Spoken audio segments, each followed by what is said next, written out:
En ouverture de la 51e édition du tournoi Maurice Révélo ce mardi 3 juin, le Mali s'est incliné sur le score de 1-2 face au Panama. Après avoir été mené au score, les Aigles Espoirs ont réduit l'écart à la fin du match grâce à l'attaquant de Rennes Wilson Samaké à la 90e minute. On va faire des rectifications évidemment. On a pris des buts qu'on pouvait éviter. Le premier but qu'on encaisse sur un penalty, c'est à un moment donné aussi un manque de coordination de la défense. On est mal aligné, on couvre mal.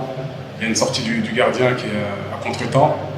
Et on paie cher en fait. Cette entame qui était plutôt intéressante, je dirais. On avait essayé de prendre cette équipe, aller la chercher dans son camp. Notre pressing n'a pas toujours été efficace.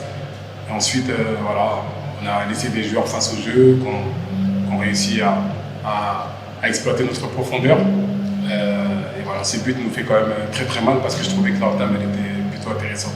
Et réservé aux sélections de moins de 21 ans, le tournoi Maurice Révélo enregistre la participation des équipes nationales espoirs de 8 pays. Repartis en deux groupes, le Mali partage le groupe A avec la France, pays hôte, l'Arabie Saoudite et le Panama.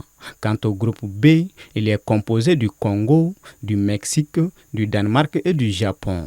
Après une première participation en 2016, où il a fini au 6e rang à la suite d'une victoire d'un match nul et de 2 défaites, le Mali enregistre cette année sa deuxième participation et s'incline dès sa première rencontre. Une défaite qui n'est pas sans conséquence, puisque les Aiglons croiseront successivement le fer avec la France vendredi 6 juin et l'Arabie Saoudite lundi 9 juin. Et afin de rester en vie dans la course pour le dernier carré, ils doivent impérativement réagir. À noter que le tournoi Maurice Révélo se poursuivra jusqu'au 15 juin prochain.